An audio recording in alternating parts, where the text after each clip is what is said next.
Hi guys, it's Choco here. Welcome to the cave. We're doing like a sort of smoky chicken stew that's going to go in the slow cooker. All I've done is I've heated a little bit of rapeseed oil, and I've got a pack of chorizo. I think it's 110 grams, and we're just going to fry it off. Or maybe I haven't preheated the oil. Anyway, we're just going to fry that off for a few minutes, and I'd like you, if you've got one, to use a slotted spoon. If you haven't got one, don't worry about it.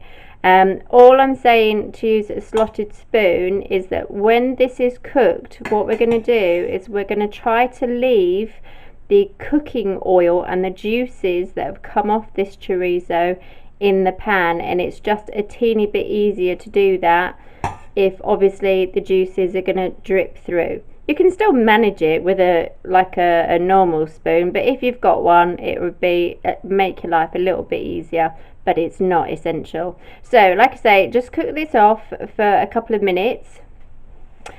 Whilst that's cooking, what I would like you to do is chop into sort of bite-sized, it's cooking now, into bite-sized pieces for chicken breasts, because we're going to need to fry those off. It's not essential that you actually fry the chorizo off, to be honest. You can get away without doing it. It's just that I want some of those juices and that oil to go into the chicken, so that's why I'm doing it, but it's not essential. If you haven't got a few minutes in your life, don't worry about it. Just stick this just stick it straight in and just cook the chicken. Right, so the things that you need to chop are going to be in this order. You're going to obviously chop your chorizo, and frying or no frying, it needs to be chopped. You're then going to chop your cooked onion, your cooked chicken breast. Oh, why does it keep saying cooked? They are not cooked. You're going to be chopping your uncooked chicken breasts, and you're also going to be chopping, as things are cooking, you're going to be chopping 2 onions, 2 cloves of garlic, and you're also going to be chopping 3 bell peppers though. Right, anyway, I'm going to pause this. The next bit that you'll see, can you see how the juices are coming off now? So I'll just let this go for like another 30 seconds, because I've probably been talking for about half an hour, and then I'll skip to the next bit. Right, so they cooked off, and can you see like the juices left? So now I'm just going to put in our chopped chicken. I think that's why I keep trying to say cooked. I mean chopped, diced chicken. And again, we're just going so loud. We're just going to sort of coat the skin. We don't want to see any uncooked flesh on the outside. It's not going to be cooked all the way through. Good Lord, that's noisy.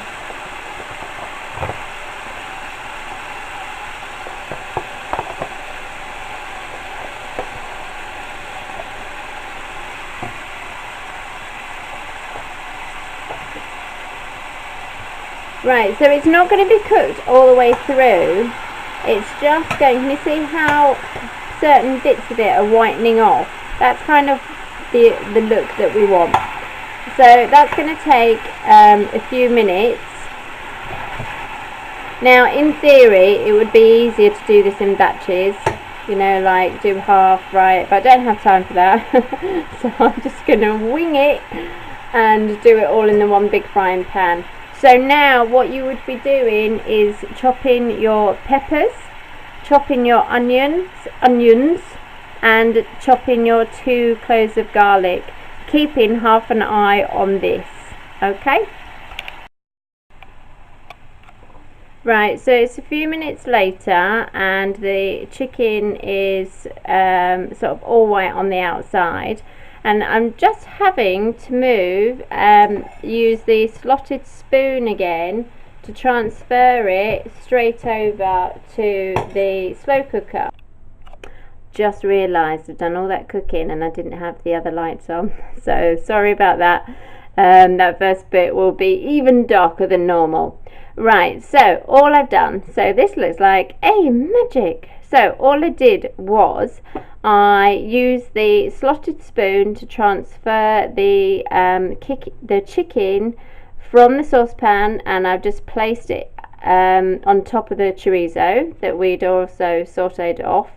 And then I just added those chopped ingredients. So we had 3 diced peppers go in, we had 2 onions go in, and as in diced onions, and 2 chopped cloves of garlic. I then put in 1 teaspoon of paprika, and I'm saying that really slowly because I can't say it properly. So 1 teaspoon of this went on top of that mixture. I added a can of chopped tomatoes, 400 grams if you can read upside down, and yes, I did open it upside down again. And then I added in a tablespoon of tomato puree. And that's it for now. The next stage is to add stock, and I'm doing mine the night before because I never have time in the mornings to faff around. Hiya, so we're now just about to put the stock in. We've got 1 stock cube dissolved in 100 millilitres of water, and as always these stock cubes don't dissolve properly, so we're just gonna turn it on. I'm setting mine on low for 8 hours, or it's going to cook for 8 hours. If you're around your house and you've got more time, or if you're in and out, you want it done quicker, you can set it on high for 4 hours, and we'll see what it looks like when it's done. So the Spanish stew is ready for serving now. I'm serving it with some orzo pasta, which is quite small pasta.